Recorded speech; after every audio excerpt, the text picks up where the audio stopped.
Free fire एक ऐसा game जिसे हम खेल तो रहे बट हमें यही नहीं पता कि एक प्रो प्लेयर किसे कहते हैं, एक नूब प्लेयर किसे कहते हैं और एक लेजेंड प्लेयर किसे कहते हैं। लेकिन आज आपको मैं बताऊंगा। देखो, सबसे पहले हम बात करते हैं नूब प्लेयर्स की। तो नूब हम उससे नहीं कहते जिसको खेलना नहीं आता, क्योंकि अगर आपको खेलना नहीं आता, आपने नया नया गेम को स्टार्ट किया है, तो आप एक जस्ट बिगिनर हो। आपने अभी स्टार्ट किया है गेम को खेलना, आपको पता नहीं है गेम के बारे में। लेकिन अगर आप 6 महीने से खेल रहे हो, 1 साल हो गया आपको गेम को खेलते खेलते, बट फिर भी आप जाके सामने वाले बंदे से पिट के आ जाते हो। आपकी प्रोफाइल कोई भी खोलता है आपको नूब कह के चला जाता है। हाँ भैया, क्योंकि आपके प्रोफाइल पर नूब लिखा है। सॉरी। आपके फ्रेंड लिस्ट में 200 बंदे हैं, 200 में से 5 लोग भी आपको कस्टम खेलने के लिए नहीं बुलाते। जी हाँ, अगर आपके साथ भी ऐसा होता है तो भैया कुछ तो गड़बड़ है। क्योंकि देखो, नूब प्लेयर की डेफिनेशन ये होती है कि वो बहुत दिनों से गेम को खेल रहा है, लेकिन वो अपने गेम प्ले को इम्प्रूव नहीं कर रहा है, वो कुछ सीख नहीं रहा है, वो गलतियां करे जा रहा है बार बार, और उसे ये तक नहीं पता कि वो गलती क्या कर रहा है। भाई ये कौन सी गलती की बात कर रहा है? मुझे क्या पता, मुझसे पूछे जा रही है बार बार। लेकिन आज की इस वीडियो को जो भी बंदा पूरा देखेगा, आज के बाद वो कोई भी ऐसी गलती नहीं करेगा जिससे वो नूब कहलाए। क्योंकि आज की इस वीडियो में आपको ऐसे 7 बहुत ज्यादा इंपॉर्टेंट मिस्टेक्स बताऊंगा जो कि फ्री फायर के 95% प्लेयर्स करते हैं, और मिस्टेक्स ही नहीं, उन्हें कैसे सुधारना है ये भी आपको बताऊंगा। अगर आपने उन मिस्टेक्स को सुधार लिया, मैं आपको 110% गारंटी देता हूँ, आज के बाद आपको कोई भी नूब प्लेयर कह ही नहीं सकता। आप एक लेजेंड की कैटेगरी में आ जाओगे। प्लीज इस वीडियो का एक भी सेकंड स्किप मत करना, बहुत ज्यादा इंपॉर्टेंट वीडियो होने वाला है आपके लिए। और आज तक मैंने जितनी भी टिप्स एंड ट्रिक्स की वीडियोस बनाई हैं, उन सबसे ज्यादा ज्ञान मैं इस वाले वीडियो में आपके लिए लेके आया हूँ। पता नहीं किस रहस्यमय गुफा से लेके आया हूँ, बट लेके आया हूँ।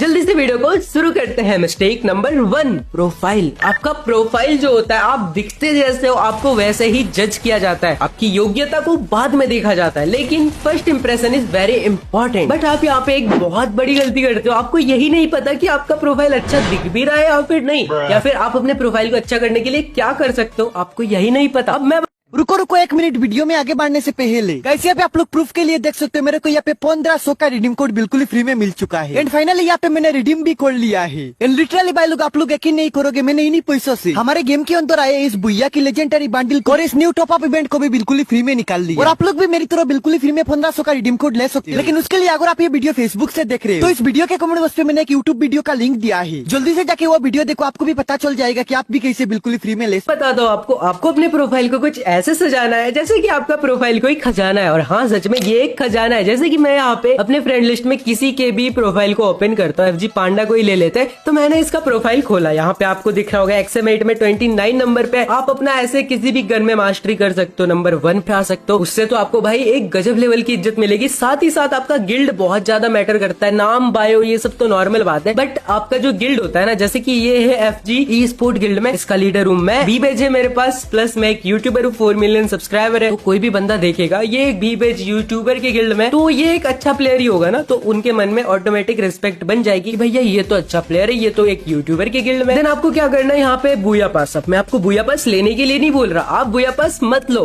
बट ये जो बैजेस है ना, एक नंबर होता है। अब आपने अगर इन नंबर्स को ऐसे सजा दिया जैसे कोई ना सजा पाए, तो मजा आ जाएगा ना। मैं आपको एक बवाल सी ट्रिक बताता हूँ जिससे कि आप बिना बुया पास लिए भी इसको इतना बवाल बना सकते हो। जैसे कि यहाँ पे मैंने यहाँ पे बुया पास भी लिया है, सब कुछ किया, बट फिर भी मेरा प्रोफाइल उतना अच्छा नहीं दिख रहा है। मैं अगर यहाँ पे हर महीने 69 करके बैजेस कलेक्ट करता है, या फिर किसी भी नंबर का 6644 नंबर के बैजेस कलेक्ट करता, 111, कितना बढ़िया लगता। आप जैसा ये देख सकते हो 111 मैंने यहाँ पे भर दिया, भाई यूनिक दिख रहा है सबसे प्रोफाइल। तो ये भी एक अच्छी चीज है, आप ये चीज भी कर सकते हो। देन उसके बाद मैटर करता है आपका गेम प्ले, क्योंकि कोई भी बंदा आपके ये सारी चीजें देखने नहीं आएगा। नाम, प्रोफाइल, ये सब तो नॉर्मल बात है। जो भी आपके प्रोफाइल को ओपन करता है, वो सिर्फ और सिर्फ आपका ये सारी चीजें को देखने के लिए आपका प्रोफाइल ओपन करता है। हेडशॉट रेट CS के अंदर आपका कितना है, विन रेट आपका कितना है, एंड KD रेट कितना है। BR के अंदर भी सेम होता है, आपका हेडशॉट रेट कितना है, आपका KD कितना है। तो आपको इन सारी चीजों पे ध्यान देना। अगर आपका हेडशॉट रेट यहाँ पे 60+, 70, 80+ होगा, तो कोई भी प्लेयर आपको देख के नूब कह ही नहीं सकता। मजा आ जाएगा। मतलब जो भी आपके प्रोफाइल को ओपन करेगा, आपको फ्रेंड रिक्वेस्ट सामने से भेजेगा। तो आप लोग यहाँ पे यही गलती करते हो कि आप लोग गेम प्ले पे हेडशॉट रेट और विनिंग रेट, ये सारी चीजों पे ध्यान अच्छे से नहीं देते। साथ ही साथ जो बेसिक बेसिक सी चीजें होती है, ये प्रोफाइल हो गया, गिल्ड विल्ड, ये सब में आप ध्यान नहीं देते। तो आप अगर किसी भी यूट्यूबर के गिल्ड में ज्वाइन करना चाहते हो, आपको सबसे पहले तो यहाँ पे गेम प्ले बनाना पड़ेगा। बिना गेम प्ले के कहीं पे कोई इज्जत नहीं है भाई, तो गेम प्ले सबसे पहले बनाना पड़ेगा। तो अब मैं आपको आने वाले 6 मिस्टेक्स के अंदर वो सारी चीजें बताऊंगा जिससे कि आपका गेम प्ले इंप्रूव नहीं होता है, जो आपके गेम प्ले को इंप्रूव करने में बाधा उत्पन्न करता है, और आप उन मिस्टेक्स को कैसे सुधार सकते हो, सब कुछ बताऊंगा। और मिस्टेक नंबर 6 और मिस्टेक नंबर 7 बहुत ज्यादा इंपॉर्टेंट होने वाला है, तो प्लीज भाई गलती से भी उनको मिस मत करना। बढ़ते हमारे मिस्टेक नंबर 2 की ओर, जो की है weapon selection according to map. आप बंदूक तो ले लेते हो जो आपको पसंद है, लेकिन आप ये नहीं देखते कि हम कौन सी जगह पे, हम पोचिनॉक पे है, क्लॉक टावर पे या फिर पिक पे है। भाई हर एक जगह के हिसाब से आपका बंदूक अलग अलग होगा ना। आप स्कूल जा रहे हो, सेम चीजें लेके जा रहे हो, आप खेलने जा रहे हो तो भी किताब को भी सेम चीजें लेके जा रहे हो, ऐसे थोड़ी होता है। अगर आप पोचिनॉक के अंदर M1014 लेके घूमोगे तो कोई भी बंदा आपको वुड पिकर या फिर AWM से मार के चला जाएगा, क्योंकि वो एक खुला जगह है। वहाँ पे मिड रेंज की या फिर लॉन्ग रेंज की फाइट ज्यादातर होती है, तो आप वहाँ पे शॉटगन का करोगे क्या, कोई काम ही नहीं है ना वहाँ पे। अगर आपका पूरा टीम रस मार रहा है, आप एक रसर हो तो बात अलग है, बट आपको अपने मैप के हिसाब से अलग अलग वेपन लेना है। क्लॉक टावर के अंदर जैसे उस वाले घर के आसपास ही फाइट होता है, तो आपको शॉर्ट रेंज का, मिड रेंज का गन लेना, आप वहाँ पे लॉन्ग रेंज का वेपन नहीं ले सकते। इसी तरह आप अलग अलग जगह के हिसाब से अलग अलग गन्स को लोगे और आप इजीली हर एक राउंड को विन करोगे। आप एक प्रो प्लेयर की कैटेगरी में आ जाओगे। साथ ही साथ आप अपने टीम को भी लीड कर सकते हो कि भैया अभी पोचिनॉक आया है तो 2 बंदे लॉन्ग रेंज का गन ले लो और 2 बंदे मिड रेंज का गन ले लो और हम इधर से घूम के जाएंगे, ऐसे खेलेंगे। भाई आपका नॉलेज तो कमाल का है भाई। Mistake number 3, distance according to gun. अब देखो आपने गन तो ले लिया मैप के हिसाब से, लेकिन अब आप जो गन लेके खेल रहे हो, क्या आप सामने वाले एनिमी से प्रॉपर डिस्टेंस मेंटेन कर रहे हो? अगर आपने एक मिड रेंज का गन लिया, UMP लेके खेल रहे हो, तो आप बिल्कुल क्लोज में तो नहीं घुस जा रहे, आप बिल्कुल लॉन्ग रेंज से जूम इन जूम आउट करके तो नहीं फाइट कर रहे ना। आपको इस चीज का बिल्कुल प्रॉपर ध्यान रखना है। आप लोग, बहुत लोग ऐसी गलतियां करते हो कि UMP लेके खेल रहे हो और दूर से जूम इन जूम आउट कर रहे हो, M1014 लेके खेल रहे हो लेकिन आप मिड रेंज में बैठे हुए, तो ऐसे कैसे चलेगा? AWM चला रहे हो और बिल्कुल क्लोज में चले जा रहे हो, ऐसे नहीं होता। आपको प्रॉपर गन, जो भी आपने गन पकड़ा हुआ है उस जगह के हिसाब से, आपको उस गन के हिसाब से प्रॉपर डिस्टेंस को मेंटेन करना है। अगर आपने मिड रेंज का लिया है तो मिड रेंज में ही रहो। अगर एनिमी आपके ऊपर रस मार रहा है तो आप उससे दूरी बनाओ, ग्लूवल लगा के पीछे जाओ, दौड़ के भागो। लेकिन आपने मिड रेंज का गन लिया है तो आपको मिड रेंज में ही रहना है, मेंटेन करना है उससे डिस्टेंस को। समझ रहे हो ना? ये वाली चीज को बिल्कुल दिमाग में रखना, बिल्कुल ध्यान में रखना। बढ़ते हमारे मिस्टेक नंबर 4 की ओर, जो की है firing from the left side of cover. आप कवर के लेफ्ट साइड से फायर करते हो, चाहे वो वॉल का कवर हो, चाहे वो पेड़ का कवर हो या फिर पत्थर का। अगर आप उस चीज के, उस कवर के लेफ्ट से फायर करते हो निकल के, तो एनिमी आपको पूरा का पूरा देख पाएगा। जैसा कि आप देख पा रहे हो, मैं हूँ आपका एनिमी और सामने वाले आप हो। अब आप लेफ्ट साइड से निकल के अपने फायर कर रहे हो तो मैं आपको पूरा देख पा रहा हूँ, मैं इजीली आपको यहाँ से हेडशॉट मार दूंगा। बट वहीं पे अगर आप राइट साइड से निकल के फायर करोगे तो एनिमी आपको नहीं देख पाएगा। जैसा कि आप देख सकते हो, आपका बॉडी का कुछ % ही भाग बाहर निकल रहा है और आप इजीली मुझे तो मार पाओगे, यानी कि एनिमी को तो मार पाओगे, बट एनिमी आपको इजीली नहीं मार पाएगा, क्योंकि आप थोड़े से ही विजिबल हो रहे हो, पूरा का पूरा आपका बॉडी बाहर नहीं निकल रहा है। तो इस चीज को बिल्कुल ध्यान में रखना, क्योंकि फ्लो में क्या होता है, आप लोग गलती से लेफ्ट साइड से निकल के फायर करने लगते हो, कहीं से भी फायर करने लगते हो। नहीं,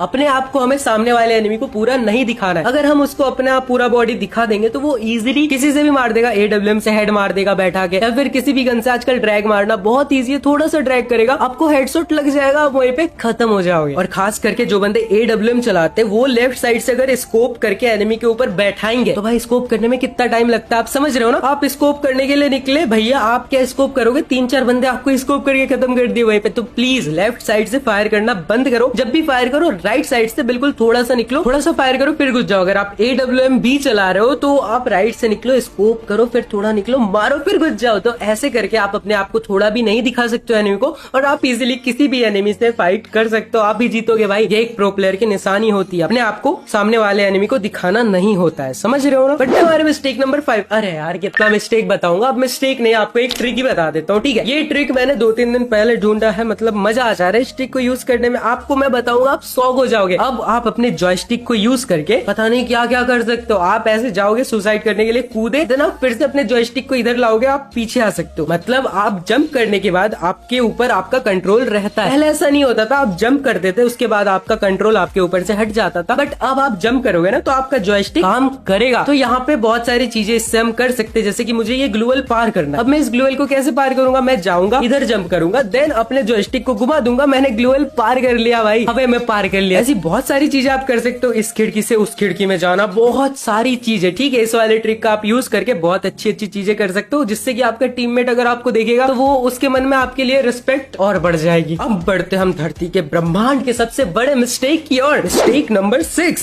फाइट फॉर किल। क्यों, वाई, मुझे समझ में नहीं आता। 95% लोग गेम को खेलते हैं, मतलब CS रैंक खेल रहे हो, और भैया किसी ने उनका किल चोरी कर लिया, धरती ब्रह्मांड अपने सर पे उठा लेंगे, चिल्ला के बंदे को पागल कर देंगे, भाई किल क्यों चोरी किया मेरा। भाई कुछ नहीं होता किल से यार, किल से नहीं होता। अगर आपने एक चीज समझ ली ना कि आप एक टीम हो, अगर आप जीतोगे तो सामने वाला एनिमी ये कभी नहीं देखेगा कि आपने कितने किल किए, पूरे टीम में क्या चला, किसने हेड मारा, किसने क्या मारा। इतिहास के पन्नों में यही लिखा जाएगा कि आप जिस टीम में थे वो टीम जीती थी या फिर हारी थी। कोई ये नहीं देखने आया कि आप किल कितना कर रहे हो। तो भाई प्लीज रिक्वेस्ट करता हूँ कि किल के पीछे मत जाना, फाइट फॉर बुया। आपको फाइट करना है गेम को जीतने के लिए, ना कि किल के लिए, हेडशॉट के लिए या फिर कुछ भी चीज के लिए नहीं। आपको गेम को जीतने के लिए फाइट करना है। और उसी के साथ बढ़ते हमारे मिस्टेक नंबर 7 की ओर, जो कि एक बहुत बड़ी गलती। जी हाँ दोस्तों, मैं आपको बताना चाहता हूँ कि गेम के अंदर बंडल्स होते हैं, गन स्किन्स होती है, तो आप क्या होते हो, आप डिमोटिवेट हो जाते हो कि भाई सामने वाला बंदा ये गन लेके आया, ये बंडल लेके आया। भाई ऐसा नहीं होना, आपको भी गन और बंडल्स निकालने हैं। अब आप बोलोगे कि भाई कैसे, हमारे पास तो डायमंड ही नहीं है। तो आपका मिस्टेक नंबर 7 यही है कि आपने अब तक इस वाले वीडियो को नहीं देखा। जाके देखो इस वाले वीडियो को और अपने अकाउंट में कर लो डायमंड्स की बारिश, क्योंकि इस वाले वीडियो में मैंने आपको एक ट्रिक बताया जिससे आप इजीली अपने अकाउंट में बहुत सारे फ्री के डायमंड्स ले सकते हो, डेली के 1000 से भी ज्यादा। तो इसको जाओ दबाओ, देखो इसको पूरा का पूरा वीडियो देखो, आपके लिए ही है, एंड डायमंड्स की बारिश करो अपने अकाउंट में। बाय।